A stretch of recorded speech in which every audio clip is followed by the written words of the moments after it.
Bismillahirrahmanirrahim. Assalamualaikum warahmatullahi wabarakatuh.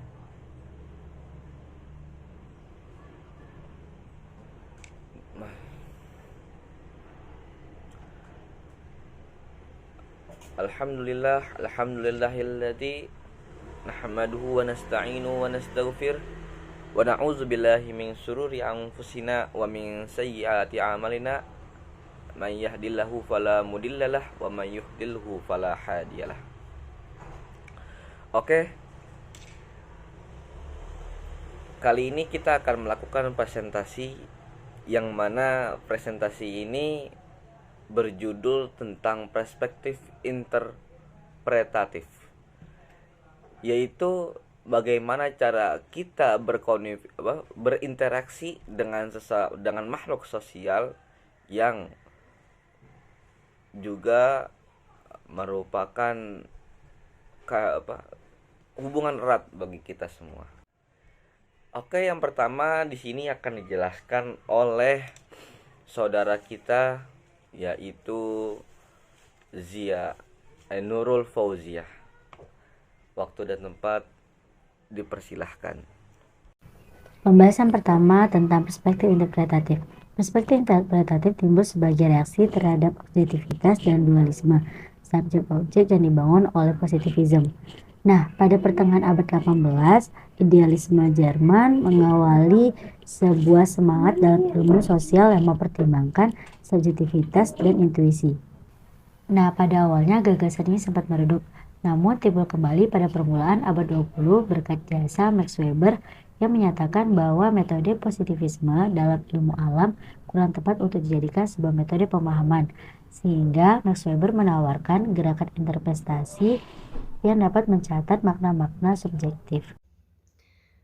Baik, selanjutnya saya akan menjelaskan metateori interpretatif.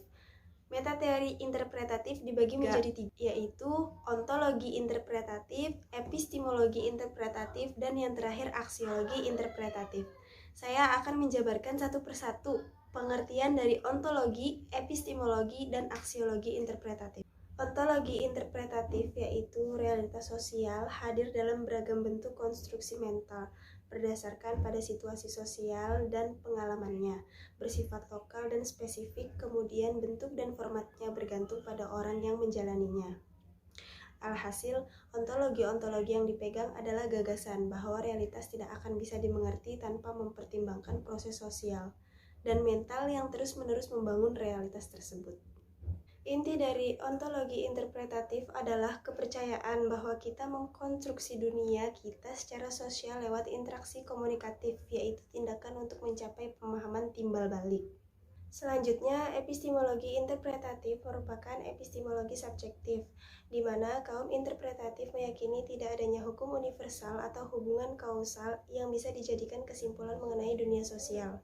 Kaum interpretatif berupaya mengusahakan pemahaman lokal dari kelompok sosial yang khusus dan menjadikan kejadian yang khusus pula. Selanjutnya, aksiologi interpretatif. Kebanyakan teoritisi interpretatif mengikuti argumen ketidakmungkinan pemisahan nilai dari pengetahuan. Nilai-nilai personal dan profesional adalah sebuah lensa yang melaluinya sebuah fenomena sosial diamati. Perspektif interpretatif mendasari metode ilmu sosial dengan memberikan peran subjek dalam menentukan faktor sosial sekaligus memperlakukan manusia tidak sebagai benda-benda sebagaimana positivisme. Sebagaimana bisa diambil kesimpulan dari pemahaman terdahulu mengenai epistemologi. Teoritis interpretatif menjauhkan diri dari dugaan bahwa realitas sosial bisa benar-benar dipisahkan dari nilai-nilai subjek peneliti, komunitas penelitian, dan masyarakat. Bagaimanapun, di luar dari semua penolakan terhadap penyelidikan dan teori yang bebas nilai ini, teoritisi interpretatif sedikitnya telah mengubah isu-isu aksiologis. Ada tiga pandangan dasar yang membentuk perspektif interpretatif. Pertama, hermeneutika, fenomenologi, dan interaksionisme simbolik. Hermeneutika mengajukan metode pemahaman terhadap dunia kehidupan. Hermeneutika menegaskan bahwa fenomena khas manusia adalah bahasa, dan karena itu memahami manusia dapat dimulai dari bahasa.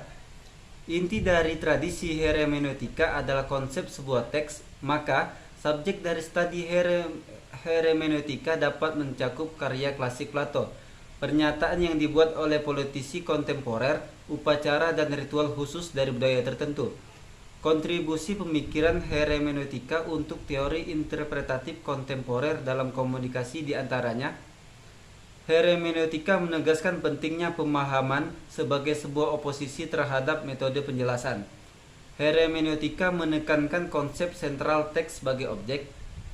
Melalui siklus hermeneutika, teori ini menentang pemilahan antara subjek yang mengetahui dan objek pengetahuan.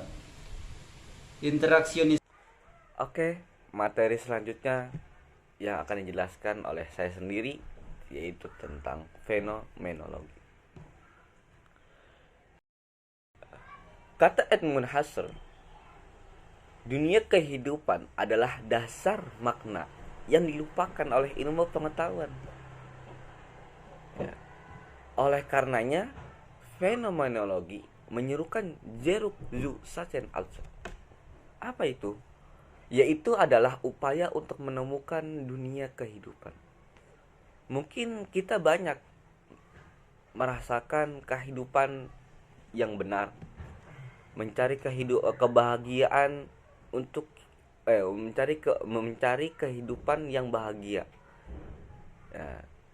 Tapi menurut filsafat itu sendiri, definisi bahagia adalah rasa ingin tahu. Oke. Tadi kita baru membahas tentang fenomenologi.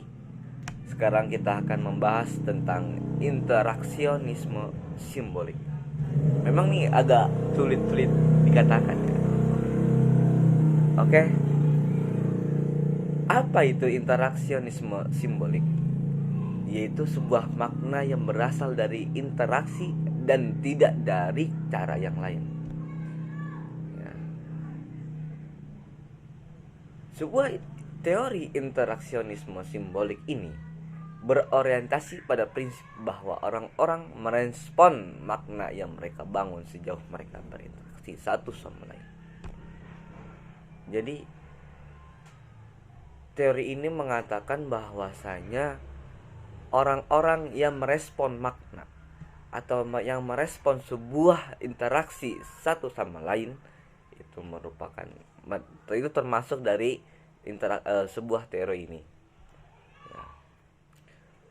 Yang mana setiap individu merupakan agen aktif dalam dunia sosial yang tentu saja dipengaruhi oleh budaya dan organisasi sosial.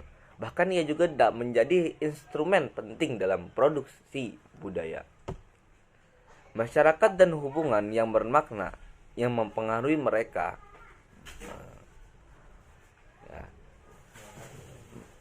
Selain diri kita, ini juga mempengaruhi masyarakat dan hubungan, ya, sehingga terjadinya sebuah makna dalam hubungan mereka. Ya.